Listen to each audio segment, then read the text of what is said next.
पश्चिम बंगाल के कोलकाता शहर में गीता पाठ कर रहे लाखों भक्तों के बीच जो चमत्कार हुआ, उसे देखकर सभी के पसीने छूट गए। क्या हुआ जब बागेश्वर धाम धीरेंद्र शास्त्री और करीब 6 लाख से ज्यादा भक्तों के बीच गीता पाठ के दौरान एक नागा साधु हवा में उड़ने लगी। फिर जो चमत्कार हुआ जिसे देखकर लोगों की रूह कांप गई। 7 दिसंबर 2025 रविवार की शाम, कोलकाता। साल का सबसे ठंडा दिन था। हुगली नदी के किनारे बने वाले विशाल मैदान, जिसे लोग ब्रिगेड परेड ग्राउंड के नाम से जानते हैं, वहां आज कुछ ऐसा होने वाला था जिसे सुनकर आज भी लोगों के रोंगटे खड़े हो जाते हैं। पंडाल नहीं था, पूरा खुला मैदान था। लगभग 7 लाख भक्त जमा थे। दूर दूर तक सिर ही सिर दिखाई दे रहे थे। सफेद केसरिया कपड़ों की लहर, हर तरफ एक ही आवाज, हरे कृष्ण कृष्ण कृष्ण हरे हरे। भक्तों, आधा अधूरा ज्ञान सुनना या छोड़ देना दुख और पाप का कारण बनता है। इसलिए इस घटना को अंत तक अवश्य देखें। अगर आप भी श्री कृष्ण जय बागेश्वर धाम के सच्चे भक्त हैं तो इस वीडियो को लाइक करके चैनल को सब्सक्राइब जरूर करें और कमेंट में जय श्री कृष्ण जय बागेश्वर धाम जरूर लिखें। तो चलिए बिना किसी विलंब के शुरू करते हैं। मंच पर विराजमान थे बागेश्वर धाम सरकार पंडित धीरेंद्र कृष्ण शास्त्री।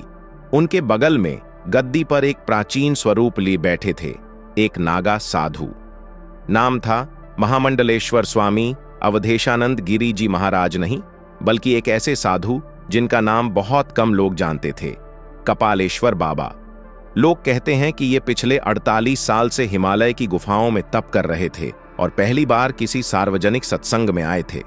उनके शरीर पर मोटी मोटी राख, गले में रुद्राक्ष की माला, माथे पर त्रिपुंड और जटाएं इतनी लंबी कि जमीन को छू रही थीं।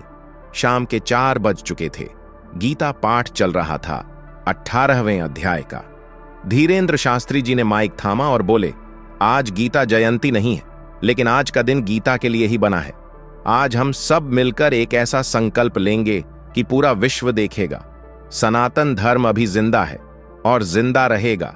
भीड़ ने तालियां बजाईं और ठीक उसी समय आकाश में काली घटाएं घिराईं। हवा एकदम रुक गई, कोई पत्ता तक नहीं हिल रहा था। लोगों को अजीब सा लगा। मौसम विभाग ने तो पूरे दिन धूप 100 डिग्री सेल्सियस तक पहुंच गई का अनुमान लगाया था। तभी कपालेश्वर बाबा उठे। उन्होंने कुछ नहीं बोला, बस दोनों हाथ ऊपर उठाए और आंखें बंद कर लीं। धीरेंद्र शास्त्री जी ने माइक में कहा, बाबा आज कुछ बड़ा करने वाले हैं, आप सब शांत रहिए। पहला चमत्कार, अचानक बाबा के शरीर से एक तेज रोशनी निकलने लगी। सफेद नहीं, नीली नीली, जैसे बिजली की चिंगारी। और फिर उनका शरीर धीरे धीरे जमीन से ऊपर उठने लगा। पहले 10 फुट, फिर 30 फुट। लोगों ने पहले तो ताली बजाई, सोचा कोई तार या मशीन होगी। लेकिन जब बाबा 10 फुट ऊपर पहुंचे और उनके नीचे कोई तार, कोई क्रेन, कुछ भी नहीं दिखा, तो पूरी भीड़ सन्न रह गई। किसी ने चिल्लाकर कहा, बाबा उड़ रहे हैं। और फिर शुरू हुआ असली तांडव। बाबा का शरीर अब 30 फुट ऊपर था। उनकी जटाएं हवा में लहरा रही थीं, मानो कोई सांप हो। और फिर आकाश में बिजली कड़की, एक नहीं लगातार 7 बार। हर कड़क के साथ बाबा का शरीर और ऊपर उठता गया। अब वे लगभग 100 फुट ऊपर थे, स्टेज के लाइट के पोल से भी ऊपर। लोग रोने लगे, कोई साष्टांग दंडवत करने लगा, कोई यह झूठ है, यह जादू है कहकर भागने की कोशिश करने लगा। लेकिन भीड़ इतनी थी कि कोई हिल भी नहीं पा रहा था। तभी बाबा ने आंखें खोलीं। उनकी आंखें पूरी काली हो चुकी थीं, सफेद हिस्सा तक गायब। और फिर उनकी आवाज आई, लेकिन वह आवाज बाबा की नहीं थी। वह आवाज इतनी भारी थी कि सारे माइक अपने आप बंद हो गए। वह आवाज सीधे लोगों के कानों में नहीं, सीधे दिल में उतर रही थी। मैं वही हूं जिसने कंस का संहार किया था। मैं वही हूं जिसने अर्जुन को गीता सुनाई थी। आज मैं तुम्हारे सामने साक्षात खड़ा हूं। और ठीक उसी पल आकाश फट पड़ा। एक विशाल नीले रंग का प्रकाश पूरे मैदान पर छा गया और उस प्रकाश के बीच में एक विशालकाय स्वरूप प्रकट हुआ। सिर पर मोर मुकुट, पीतांबर, कौस्तुभ मणि, हाथ में सुदर्शन चक्र, भगवान श्री कृष्ण। लाखों लोग एक साथ चीखे, कन्हैया लाल की जय। लेकिन यह खुशी की चीख नहीं थी, यह डर की चीख थी, क्योंकि उस स्वरूप की आंखें लाल थीं और वह क्रोध में था। 7 लाख लोग यहां बैठे हो, लेकिन कितनों के मन में मैं सचमुच बसता हूं।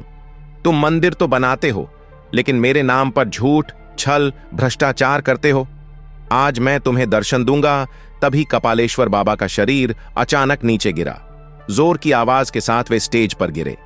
लोगों ने समझा बाबा को क्या हुआ, लेकिन जब लोग दौड़े तो देखा बाबा हंस रहे थे और उनके शरीर पर एक भी खरोंच नहीं थी। तभी दूसरी तरफ आकाश में भगवान का स्वरूप और विशाल होता जा रहा था। अब वह इतना बड़ा हो चुका था कि पूरा मैदान उसकी छाया में डूब गया। और फिर सबसे भयानक दृश्य, भगवान ने अपना विराट रूप दिखाया, वह रूप जो केवल अर्जुन ने देखा था। आकाश में करोड़ों सूर्य जैसे चमके, लाखों हाथ, लाखों मुख, अनंत रूप, और हर मुख से आग की लपटें निकल रही थीं। लोगों के मुंह से चीखें निकलने बंद हो गईं। कई लोग बेहोश होकर गिर पड़े। फिर भगवान ने सुदर्शन चक्र घुमाया। चक्र आकाश में घूमने लगा। आकाश साफ हो गया, बादल छंट गए। कपालेश्वर बाबा उठे। उन्होंने माइक थामा और सिर्फ एक वाक्य कहा, जो आज देखा वह सपना नहीं था या सच्चाई, यह तुम्हारे अंतर्मन को तय करना है। लेकिन याद रखना, जब तक तुम सुधरोगे नहीं, वह विराट रूप फिर आएगा। और फिर बाबा मैदान से गायब हो गए। किसी को पता नहीं चला, कैमरों में भी नहीं आए, जैसे हवा में विलीन हो गए। उस रात के बाद कोलकाता बदल गया। लोगों ने शराब की दुकानें बंद करवा दी, मंदिरों में चोरी बंद हो गई।